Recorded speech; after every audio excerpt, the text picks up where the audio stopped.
Richard Justice, baseball writer, MLB.com. He's been with us before. Richard, Tiki, and Tierney, how are you? Good morning, guys. How you doing, buddy? Boy, oh boy, I can start a million different ways here. I think, though, probably the biggest story right now. Well, the Indians are the hottest team, but we have a lot of Met fans where we are right now who are very worried about their rotation. Some big names with some ailments. What are you hearing about the Mets, the elbows, the bone spurs? How worried should they be? Well, they should be terrified, and because you have two young guys, from the beginning for the last 3 years, the blueprint has been, hey, we're not going to trade any of these guys. We're going to pay the price, maybe take a little longer. But when we arrive, when Harvey, DeGrom, Matz, Syndergaard, when those guys arrive, we're going to be set for 5, 6, 7, 8 years. We're going to ride those guys for a long way. So now you look up today, and there's uncertainty about Syndergaard's health. There's uncertainty about Matz's health. And Matt Harvey has an ERA that's closer to 5 than 4. So that's a tough way to go. On the other hand, when you build an organization, especially when you build it on young pitching, you understand that the attrition rate is sky high, but it's a tough price to pay. And, you look at that division and say, okay, Washington's bringing up the number one prospect in baseball today, a pitcher named Lucas Giolito. Miami is loaded with young guys that everybody likes. So last year was fun, but this year is this year. Yeah, it is this year. And the one thing you worry about is Syndergaard going to have surgery? He throws a slider 95 miles an hour, which is ridiculous. Do you think any of those guys get moved at some point? You mean get traded? Yeah. No, I think Sandy Alderson is very, very conservative. He has resisted for 3 years the chance. And people like us were screaming, hey, you can go get a bat. Mm-hmm. You can go get an impact bat. You just have to trade one of these guys. And he wouldn't do it because he thought the group was so special. And also, let's frankly, he knew that they weren't all going to make it. Young pitchers deal with health issues. So I don't see them moving anybody. But today you can only imagine what it's like today in their offices. This is everything you've built your franchise on, and now you don't know what you have, and you're tested in every way. Your patience is tested, and the young guys are frustrated or going to be frustrated.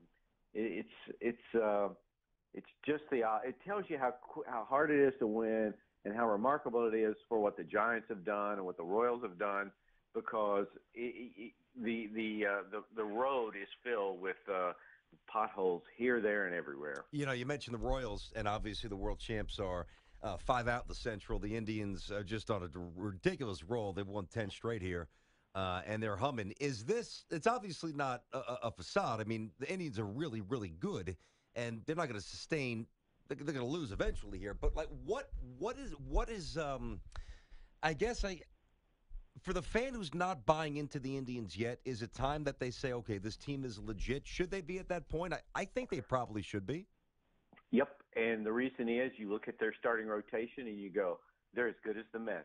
And they're like the Mets in that they have some young guys, and they're like the Mets in that they throw hard, they make hitters uncomfortable. It's an unpleasant experience to play the Cleveland Indians with those guys. But when you look at their team in spring training, you say, okay, I don't know if they got enough offense. They have this kid, 23-year-old kid named 22-year-old Francisco Lindor, who's going to be one of the great young players in baseball. They just called up former first-round pick Tyler Naquin, an outfielder, and he's been good. Mike Napoli, the old guy, is making another run. So they have enough offense. And so when you look at the end, you say, okay, in that division, they're better than anybody else. The Royals, everyone loves the Royals. Everyone loves the blueprint, the patience, what they've done and going to 2 straight World Series.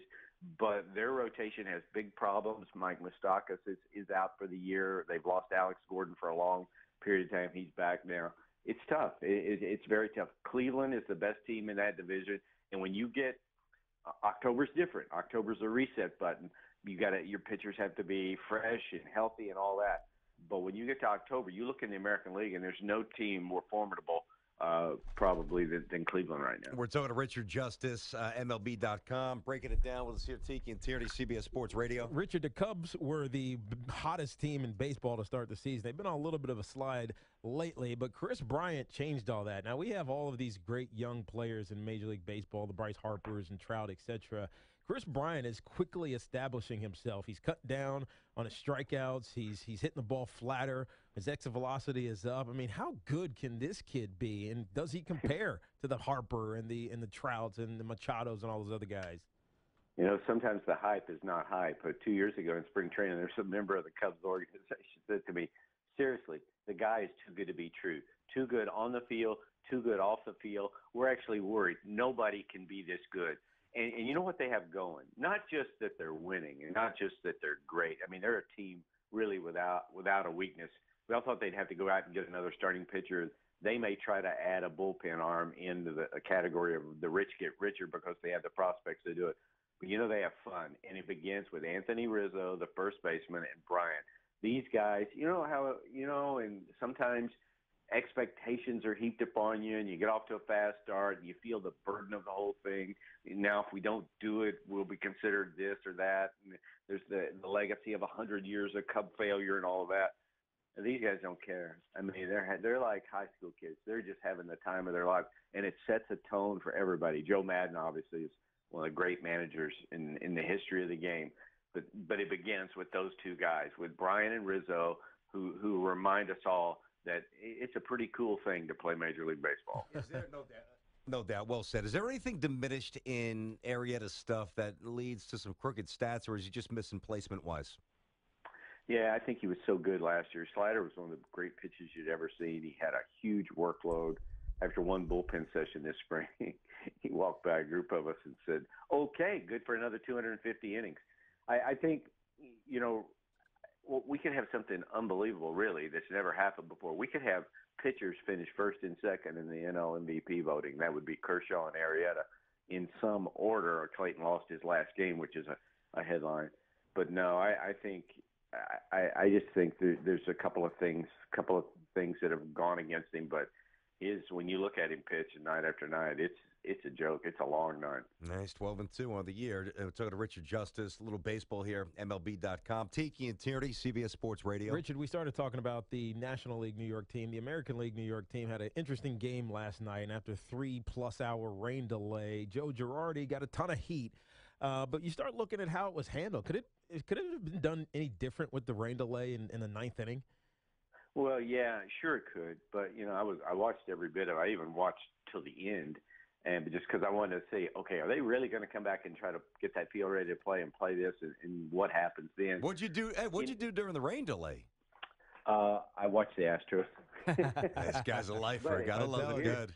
Yeah, it's not an easy call for the umpires. You're trying to get through it, and I'm sure they had reports saying, okay, you can keep playing in this thing, and then there's a point where, you know, you're very late in the game. It's now unplayable. What do you do? And you know, if you call it at that point, they were going to finish the game. They're going to make every effort to finish the game. You know, maybe you could have, when it started to rain, call a rain delay. There's never an easy answer for that. And the good thing is, I guess, in the larger picture, is that the Rangers, the team that would have been supremely pissed if they'd lost the game the way it was handled, they came back and won it. So everybody got what they had coming to them, I guess, in some sense. Listen, I've watched the Yankees my whole life. I'm a Yankee fan. I'm also an honest one. I mean, they got nothing. This is not going to turn around anytime soon. They're old. They're boring. They're slow. They have contracts that are just really very burdensome at this point. When do the Yankees look in the mirror and say, we're going to start selling here? Do they actually get them? Do they allow their minds to get to that point? Because they should. Yeah, well, they are in range of the wild card. I agree with you. But what we're going to look back and see these two off seasons. Now, whether it's the right thing or not, we'll know. But they were going to push a reset button on how we do business. Hal Steinbrenner said, "Look, I don't think I should have to have a $200 million payroll to win a World Series. Look around. Look at what other teams are doing. It's not the thing. The last 10 World Series champions, the payroll average rank has been 7. The Cardinals don't spend $300 million. You know, the Giants don't spend it." And they were an old team, and they had to replenish the farm system. I think the farm system is close. Aaron Judge is good. He's almost ready. First baseman and Greg Bird will be playing first base next year. But it's taken some discipline to back off and not go out and get a bunch of old guys. Yeah. So what do they have to sell off? I mean, they have Power arms. could in the Andrew bullpen. Miller be traded? Absolutely. Yeah, Could sure. Chapman be traded? But that's a hard thing for the Yankees to do. We'll see how that plays out. Yeah, I hear you. Richard, good stuff. Nice catching up. We'll talk to you soon. Thank you very much. You got Take it. care, Richard. Richard Justice, He's right, man. MLB.com.